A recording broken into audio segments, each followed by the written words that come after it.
Hello, everyone. Thank you very much for joining us today. My name is Andreea Craciun. I'm a Customer Success Manager at CoachHub, and I'm here with Juliana Balashkevych, Global L&D Director at Japan Tobacco International, to discuss on the topic of HR agility and how JTI is responding to an increasing volatile world. JTI is a company that is strongly passionate about the development of their people, and Juliana will share more with us about how they are currently leveraging flexible and integrated talent management processes to drive people and organizational performance. Juliana, welcome. Yes, so welcome everybody. My name is Juliana. I'm leading Global Learning and Development Department in JTI. I'm 20 years with the company, but only very little, like maybe 7 months with people and culture. People and culture, this is a department we call HR, but in reality we are focusing on people and culture. So for me, this is like a big cross-cultural and cross-management change, because I moved from marketing department after 20 years in the marketing to new role, new challenges. So only as of July last year, I'm leading this function. And basically, it's also bringing the idea of what JTI is really trying to do with this function and how we're trying to modernize it in the future, bringing a little bit of marketing rules towards their learning and development. Great. Thank you very much for that, Juliana. So to begin with, I think it's needless to say that the past couple of years have been a whirlwind and a learning experience in itself for organizations across the globe. How exactly have you adapted your learning experience at JTI for the new ways of work? Well, you rightly said new ways of working. All new ways of working demands new ways of learning as well, yes? And irregardless of COVID situation, it's a learning exercise for us. And of course, we're learning as a company, we're adopting to the new ways of working, we're all learning to lead, develop, giving feedback remotely as everybody in the globe. And of course, it has a very direct impact on learning and development as a function. And of course, the first challenge we had was sustainability of the learning and development process, because unfortunately, we were not fully ready. I can't say we were not ready at all. We were ready with digitalization, but probably not as far ready as we could be. And of course, it has a challenge. It has a challenge on the project and especially on the digitalization of all our initiatives. Now we are much better. We learned how to accelerate, and the majority of our programs, I would say 95% of all our programs are digitalized. Yes, it's only a couple of months later we started to anticipate the challenge. We were quick to react, and now we have a very good established digital portfolio of tools, of course. Mm-hmm. That's great to hear, and I think it's impressive what most of our organizations have managed to do in the current context as well. And it's impressive to see how JTI is adapting to that. In your opinion, what are the key leadership skills to help today's workforce remain agile?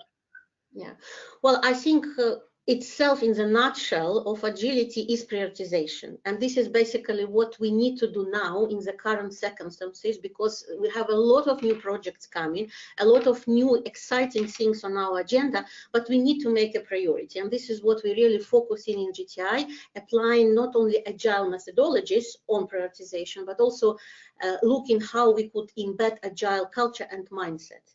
As I mentioned, started with a priority which is bringing value to the customer, to the consumer, to stakeholders, everybody. So it's really priority is the key. Second is empowerment, because this is also coming with prioritization and agility. So how we could empower our employees to take decisions, to provide more curiosity, to challenge each other. So this is also part of this agility, and I'm really a real believer of this empowerment as a key. And for me, leadership is not a noun, though it's a noun, it's a verb, because it's very dynamic. There is a movement, there is a passion behind leadership. That's why I think it's also how active you are, how passionate you are. Yeah, that you don't stand still, that you move and you try new things, which is also very close to agility, that you don't wait, but you start trialing something new, and then the result is that you are doing something great. Great. Those were great points, Juliana. Thank you for sharing those. How are you leveraging integrated talent management solutions to cater to this and to this current environment? Well, of course, this is not easy because it's not only about the strategy, it's about the processes, it's about the procedures, it's about connecting all the dots, and it requires time. And but we started, and I'm great to hear that it's not only me starting in the learning and development, but holistically the talent management team and group, we're looking how to connect all the dots to ensure we're working holistically and have a cohesive approach, starting with performance management, yes, which has to embed some agility elements, also how we do succession planning, how we do talent discussions and calibrations, and of course how all of this is reflected on our learning and development programs, leadership initiatives, and leadership competency models. So everything has to be integrated. And we're looking currently of introducing many exciting things as of this month and ongoing as well.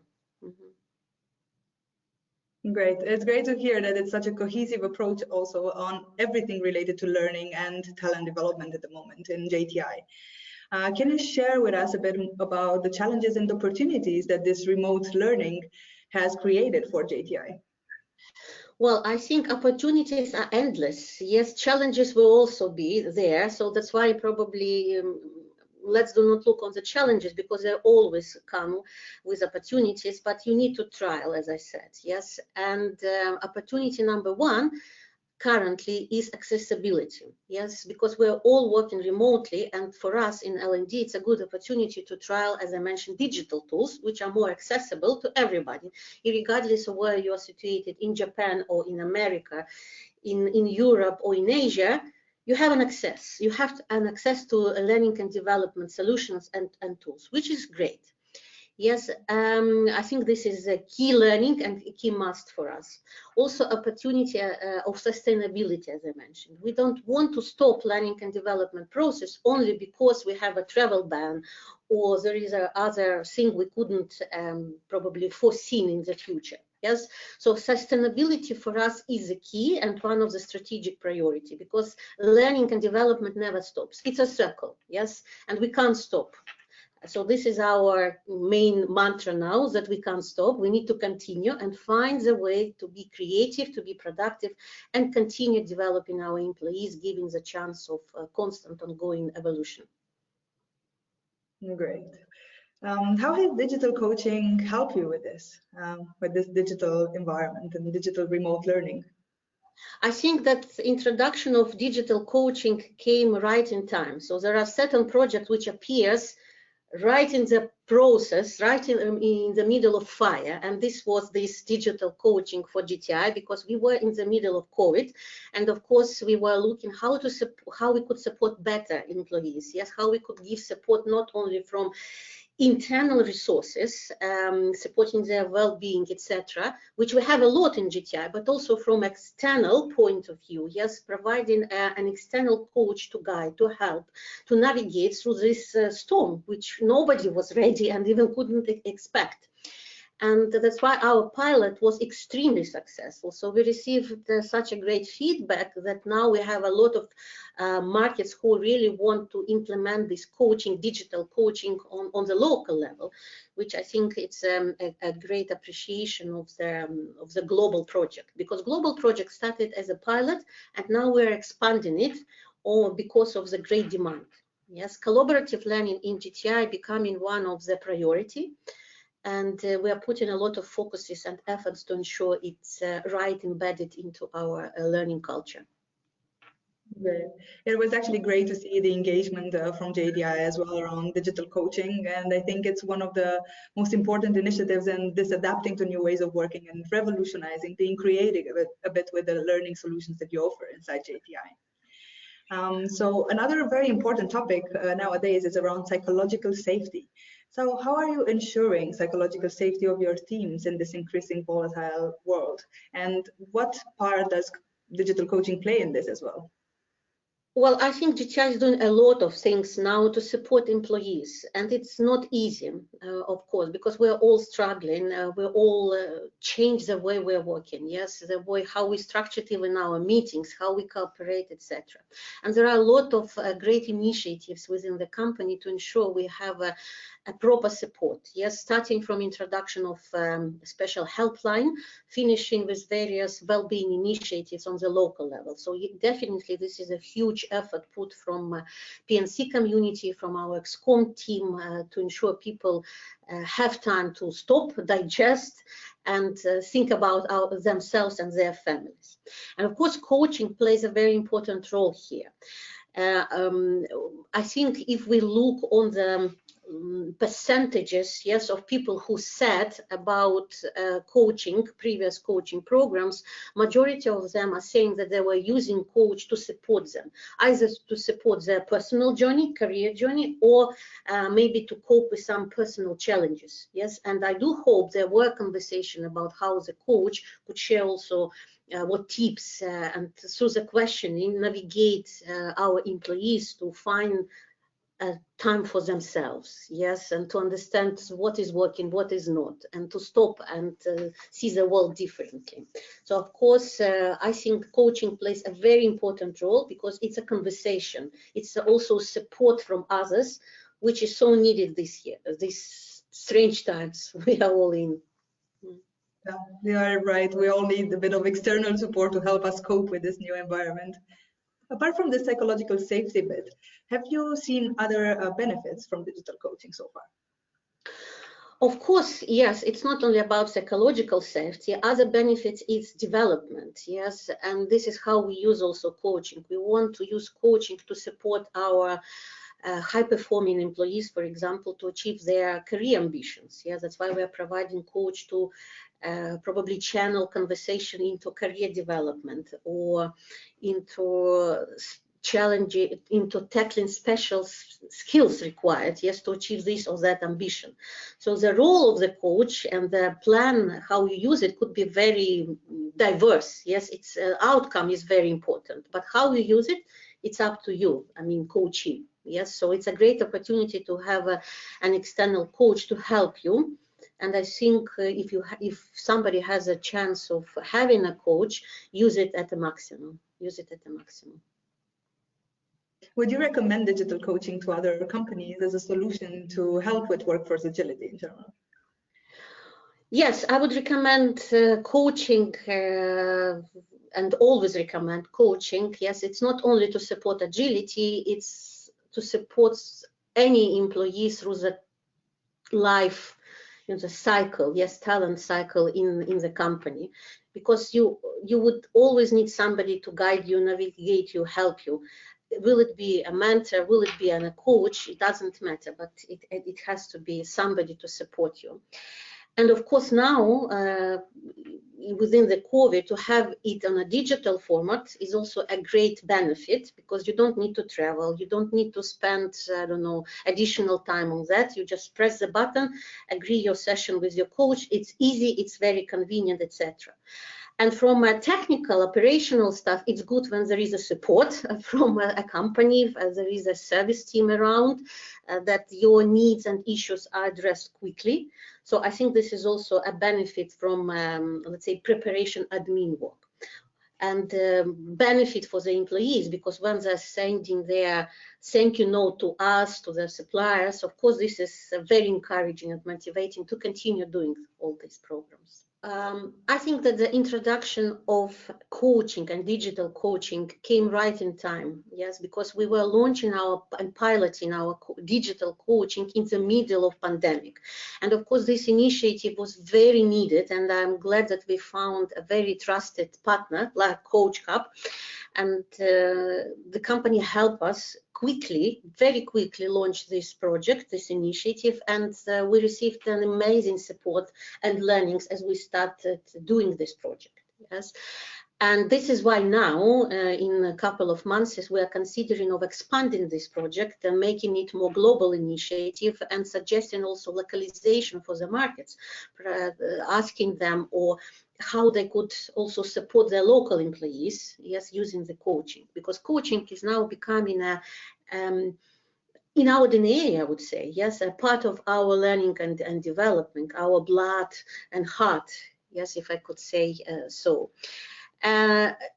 Advantages of being digital are great. So it's sustainability, first of all, because we are not stopping and nothing could stop us, travel ban or additional COVID wave, etc. So we continue doing this online. It's very easy. And again, I'm referring to the CoachHub platform, which is very easy to navigate. And from a technical operational perspective, it's very convenient, I put like, and easy in terms of admin, etc. So that's why I think it was great for us as well, because when you are overwhelmed with amount of project, to have something easy and simple is very important, especially nowadays.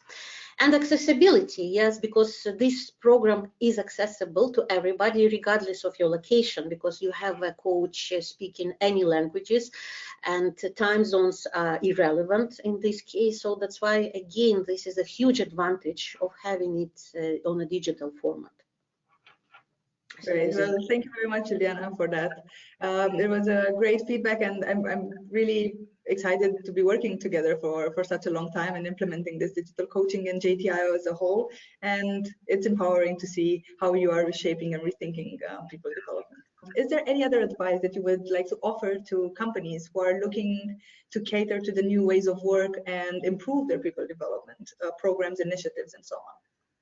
Well, what I could say from my personal experience, just do it. Yes, start doing it. Don't wait for the perfect time, because this perfect time will never come. And if you hesitate, you're struggling a little bit with a perfect, let's say, shape or form of your project, don't wait. So this is also a rule of agility. So probably it's not perfect, but still you start moving ahead. Doing things, and then you will realize that through this doing, you will learn how to do it properly, and you will launch something exciting. So don't stand still, because competitors are everywhere. So just move and do and implement it. So many exciting things around. Great advice, Juliana. Thank you very much for sharing all your insights on this. And as I mentioned, it's inspiring to see how JTI is reshaping and rethinking people development, talent development in general. It was really great to hear your feedback on all the things that you're doing so far and on digital coaching and how it plays a part in this. And yeah, thank you all for joining us in this discussion. Yeah, thank you, Andrea, and I wish you and the company a great success, yes, further. Yes, in helping to democratize coaching, as I understand. Yes, this is your mission and goal. Exactly. Thank you very much. Thank you very much, Juliana. It has been a pleasure discussing with you today. And thank you all for listening to us. Yeah, thank you.